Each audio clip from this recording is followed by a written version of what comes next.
Alright, so I finished all the chapters by Miura, and I'm going to be starting the chapters released after his death shortly, but before that, can I just say, like, this series is one of the greatest fantasy epics just that I've read. Granted, I haven't read that many, but this one feels special to me. The focus on trauma and grief and rebuilding oneself and growing from one's experience.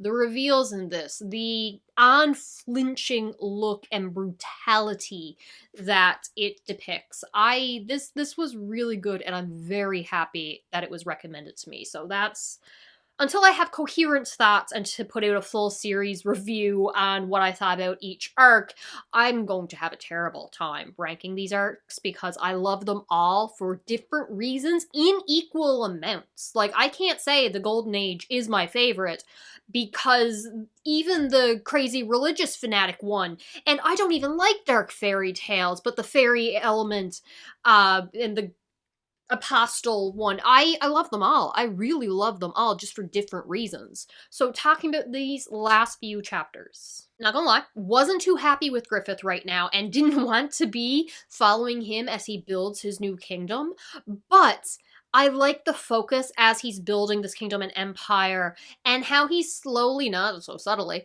turning everyone into fanatics for him. Like, you're in battle against these troll things, and people are dying. But then when you get home to your kingdom, your beautiful, beautiful kingdom, he's resurrecting the souls to say one final goodbye to their families and loved ones before they move on. Like, to witness that so-called miracle, and then, like, the path that they take through the sky, they must really, really, really feel like they are the righteous ones. They are a saint is who they are following. God himself, more or less. A messiah, prophet, something. I feel like they're going to be worshipping Griffith in a way we have not seen before in the series. Because we've had religious fanatics, but now we have people that are loyal to Griffith to the point that if they were to die in battle, they will do so gratefully, knowing he will make sure their souls are put to rest. How else can that be interpreted? But Griffith hasn't lost. Like, even he's doing good things for the people that he has protected in this world of trauma that he is responsible for bringing all the more monsters into the world, just saying. But the manipulation that he has in terms of manipulating the medium girl, making sure she's infatuated with him, he's not pushing away the jealousy that she has. He's keeping her loyal to him, giving her the attention that she needs, while also keeping the princess and the blood right to the kingdom, in his opinion. And then even, like, saying people can gain full citizenship if they work in my army. Like, he's casting his net of control and getting people to be loyal to him. And it freaks me out. Alright, I'm going to just stay with Griffith for a minute. Huge major spoiler for the very last one. If you haven't noticed, this is spoiler already. So we see Griffith with the princess. Not good. And then he's looking up at the full freaking moon, which I didn't take notice because past Jessica is an idiot, and saying, all right, tonight will be the night then. And he disappears. I didn't even take notice of the fact that he disappeared. I was just so happy to be Etta Griffith's section of the story, to be back on the island with the people I love and care about and want to make sure they're okay. The child comes. Dumb, stupid Jessica did not connect Griffith's disappearance to child's appearance, both connected to the full moon. And then we get the reveal, after spending a glorious day together, that the child aged up to Griffith. How I didn't consider this as a possibility, when the literal fetus thing in the egg that formed, that Griffith was reborn into the world as, I thought they were two different people. I thought maybe the fetus was in Griffith, but they were two separate things. But for the child to grow up into Griffith and tears streaking down his face as the full moon caused him, what, forcibly? Purposely? Unclear. To turn into the child, seek out his mother's love, I would imagine this is still the fetus being involved, and search them, be surrounded by love and comfort, only to wake up the next day as the monster that is Griffith, and that to be a fleeting dream? For Casca and Guts to realize the child that they care so much for and spends time with them and they have this connection to is actually Griffith? What the actual hell? But as I'll say at the end, we made a point that the child, who had no bad intents, he's a good boy, sweet, innocent, he was allowed onto the island, but through the connection that he has with the members of our group, led him safely to the island. Was Griffith saying tonight will be the night, and now he's upset and crying because he realizes this will be his time, his opportunity to be connected to the island, that he can then take it over, the power for himself, destroy, I don't know, a world tree or something, gain more power, make it possible so they can't reverse what he's already done since the last tree opened up? I'm not okay. I'm not okay with this. I need the next chapters. I need them soon, so I need to read them shortly. Rewinding a bit to things that don't make me angry, but just traumatize me in a different way. Casca, sweet, darling, angel. The fact that Guts is holding back from her, keeping his distance, despite both of them wanting nothing more than to be reunited, but he is content with her just being happy, being back, being herself, finding comfort in his friends, and for them to take care of her, for him to trust them to take care of her, for her to reach out to Farnessi, even after she had a traumatizing experience, was forcibly put to sleep again, and reaching out for her in her sleep for comfort. Beautiful, lovely, shows the sacrifice that Guts has as he just cares about her and wanting her to be happy, despite both them wanting to be reconnected, but as soon as they do, the memories come back and she's traumatized all over again as the memories from the eclipse happen. And then you have Farnessi being all conflicted on did she make the right decision, putting that heart back in her, because to maintain one's sanity with all these memories of the eclipse is near impossible. And it's like, did I make things worse? She wanted to see him. This was her choice. This is what she would want. This is what our journey was for. But now she sees that, oh, she's going to need comfort and care. Like, was this correct decision? Then you got a little bit on her actually also being ish in love with Guts, but sacrificing that for Casca and him and her to be happy because they're clearly meant to be. I like Farnessi, I really do. I want to see what will come of the choice for Casca to regain her memories and sanity, and if it's possible for her to grow from this. But then we also get Skull Knight confirmed to be the king emperor buddy from the kingdom that sunk into the ground in the stories with Judo, and I'm very sorry. I never distrusted Judo. Okay, I'm sorry. He was suspicious to me. And then him, an old God's Knight, not God's Knight, God's Hand being there with only the alien-looking buddy being the original, and their own journey, their own group that fought, won, failed, who know? His own love with the mark of sacrifice on her, and then to somehow make the fairy queen lady be reborn as? Don't know. Is Casca going to have to be reborn as something else in order to process and control? Because a human probably can't have both the sanity and the memories of the eclipse. But maybe like a fairy elf queen can. Will she be the new fairy queen? I love this story so very much. These final chapters have done painful on my brain. We're not even done with things I love, because Morta, the little witch girl who better not be evil, has a necromancer classic-looking witch with a cauldron and everything, and I just love them, and she was probably friends with Flora, and I want more necromancy, okay? I'm a very easy person to please.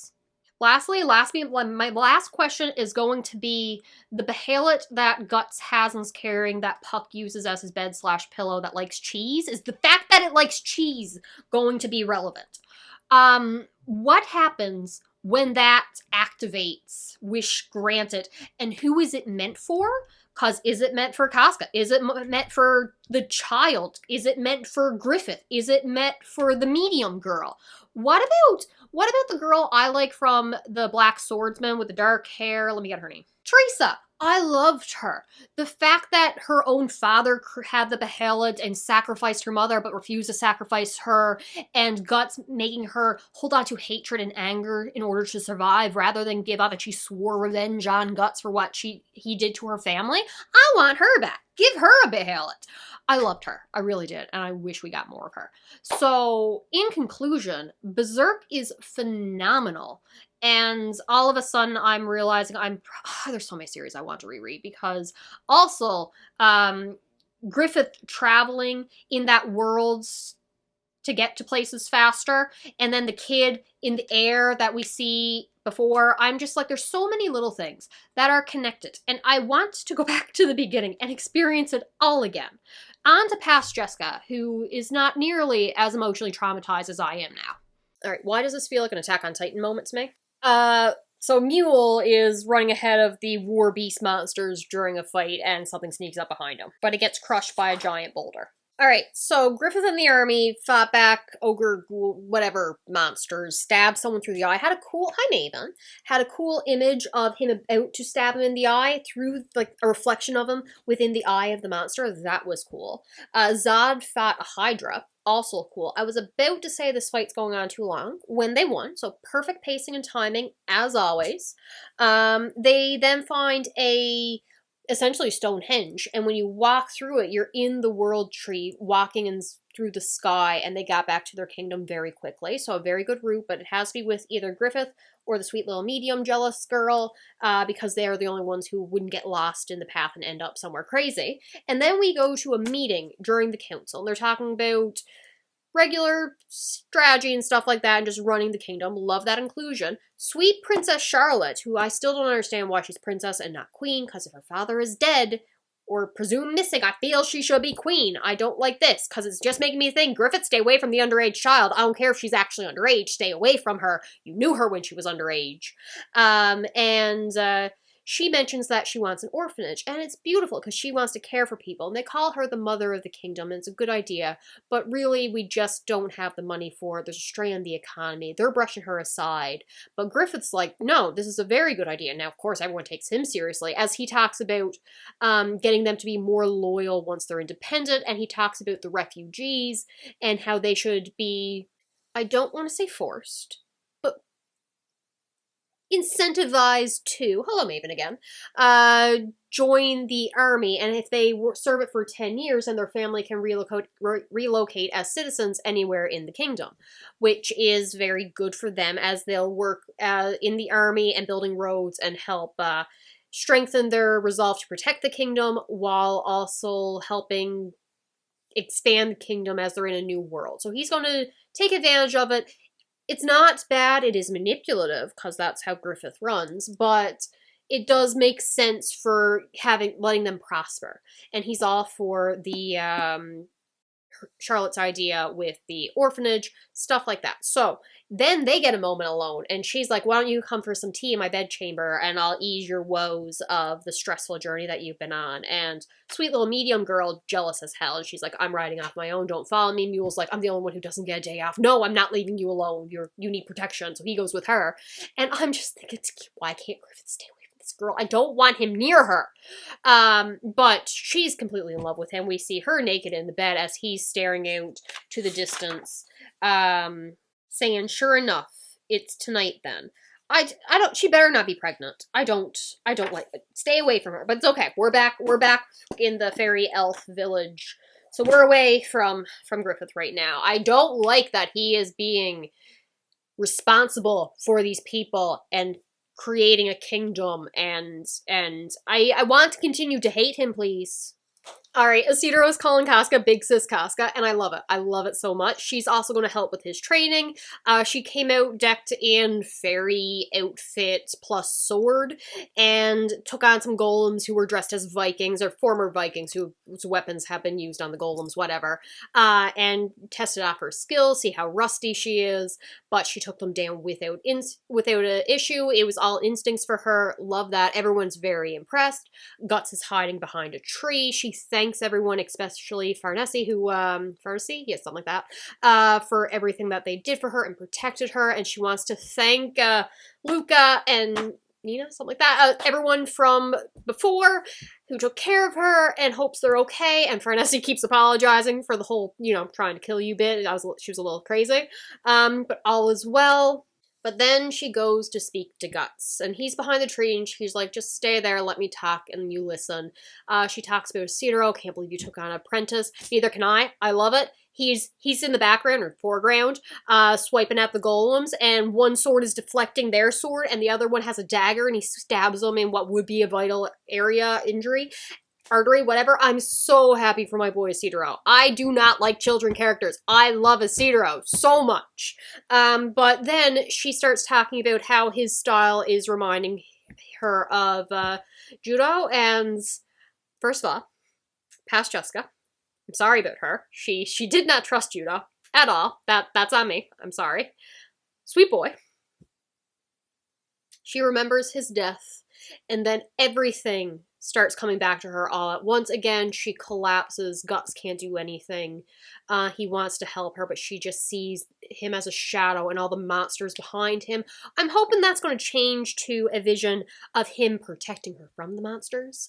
But she has to be taken away and allowed to rest. Farnessi wants to continue her magical training to help her. So when they go out to meet with the other mages, and because they're both outside world novice, they don't know what they're capable of, so I have a demonstration. They're all very amazed that neither Shurka or Farnessi use magic circles at all, and that after only 3 months of training, she is able to use the 4 elements, whatever, to spirit, worlds, conjuring, whatever. Really cool, a lot of power. They're like, yeah, it's just gonna glow a little. She's not very strong. She's an adult. Learning this late, it's not possible. And they're like, oh crap, she's strong. 3 months, you say? How's that possible? And then Shurka calls forth a spirit from a hollow tree in the darkness and brings it out. And everyone's like, that's so dangerous. And she's like, yeah, real world? No, we were in battle. Didn't have time to draw a circle. I got used to dealing with creatures of darkness. I don't think this was actually dangerous. In fact, it might actually like it more if you offer it an apple from time to time and play tag with it. So, adorable. Farnessi's then offered to learn more healing magic with the boss lady, and the guy who was on the goat offers to help Shurika communicate with beings, not quite demons, they could have been humans, so basically her old mentor. She'd be able to communicate with her. So love that. The girl whose name I forget with the black hair and reminds me of Merlin / Morgana. Morgause is another one I think also serves. There's a lot of M's in that fable. Anywho, she's looking down at them. I hope she's not evil. She's very interesting. I like her.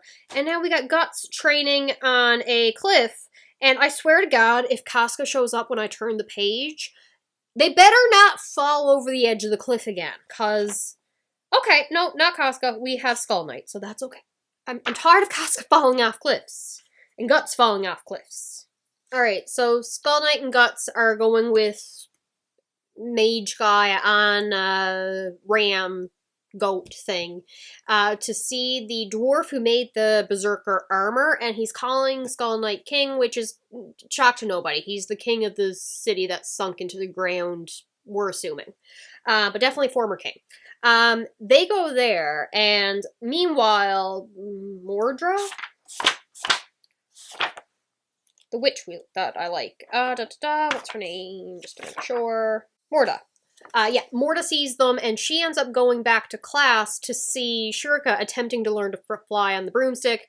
But if you're very rigid and structured and by the book's rules, it's harder to fly compared to someone who's more outgoing, free, not so concerned about the rules. They just picture themselves going off and doing whatever they want. So she sneaks up behind her with her own broom and takes her up into the air. The elf lady's like, kidnap her! But she's flying around.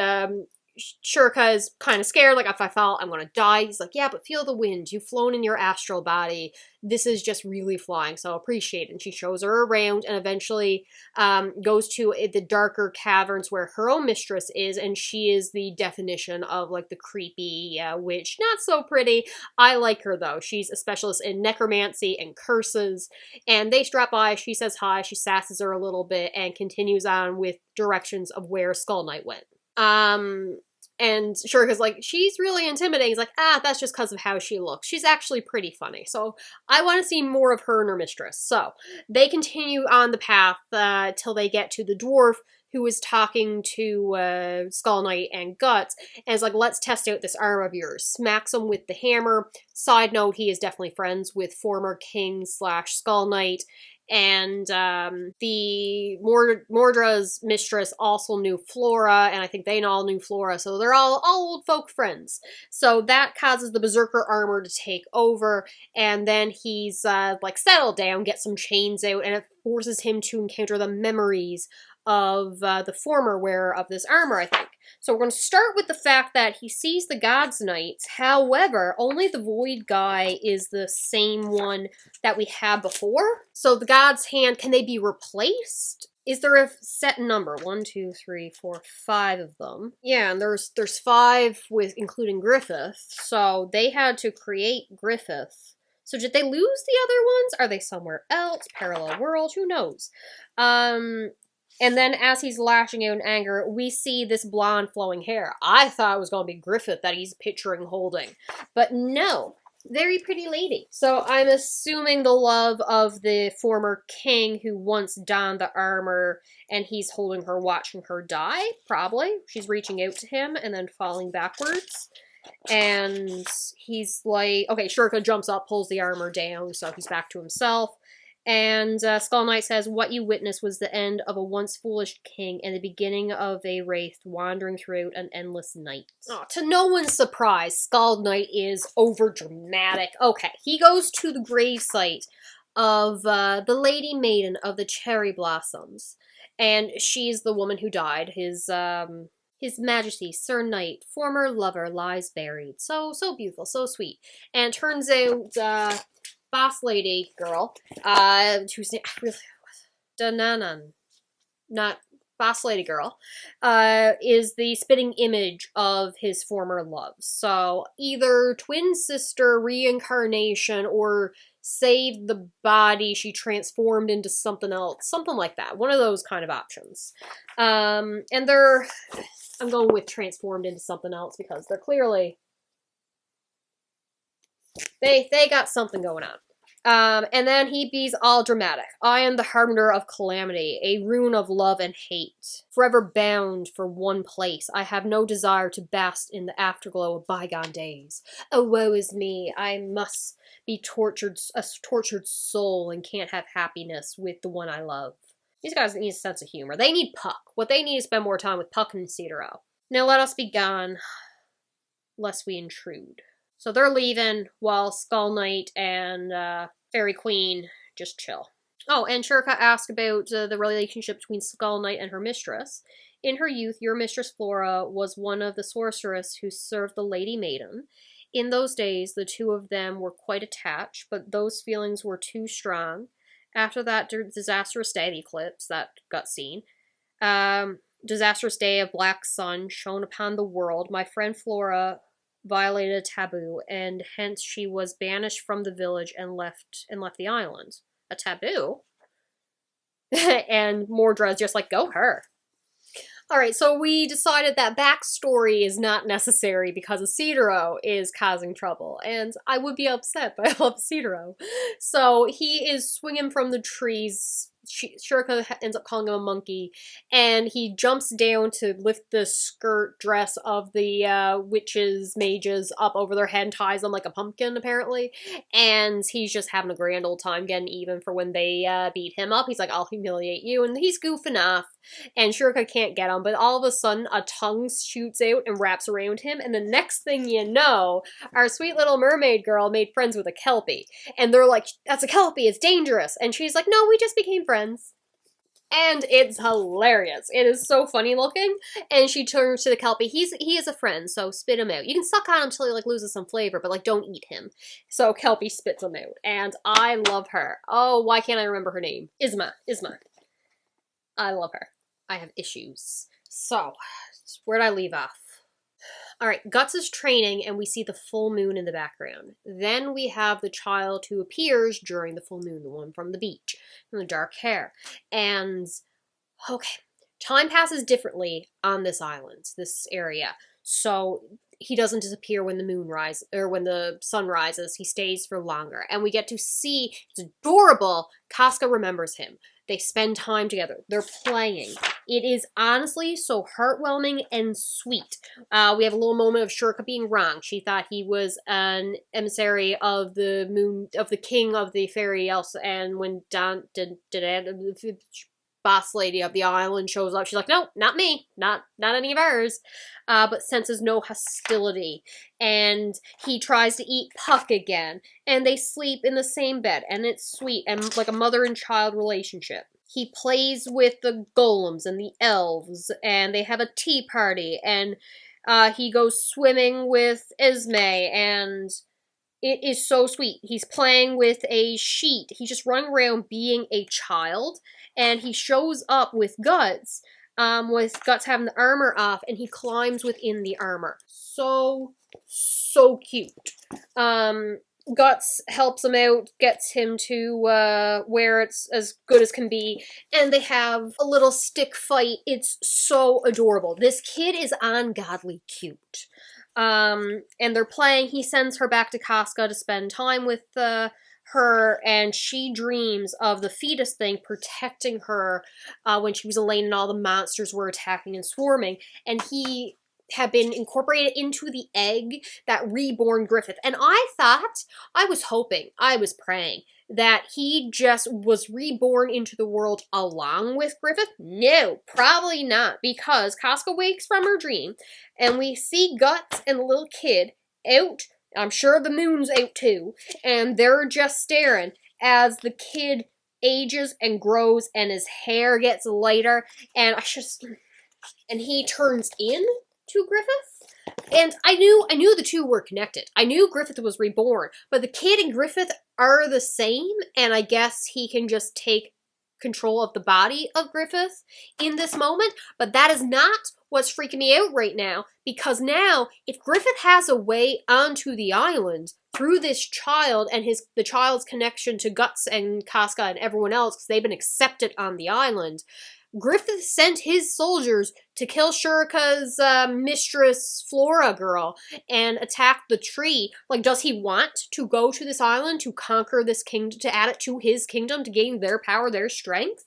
I don't know what Griffith's going to want, but does he have a way to get there now through this child? If we kill Griffith, do we kill the child? Can we separate the two? Because they were both in the egg. I was dreaming on the night of the full moon. I'd become a small child and find myself embraced by nostalgic warmth.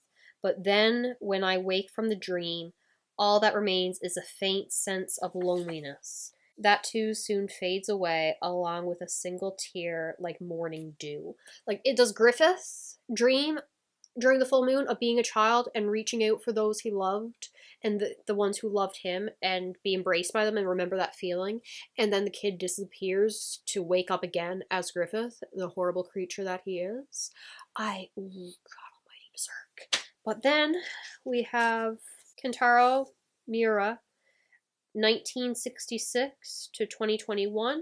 Rest in peace. This must be when he passed, to all the fans. And then we have a note and a bunch of, like, a guidebook and posters.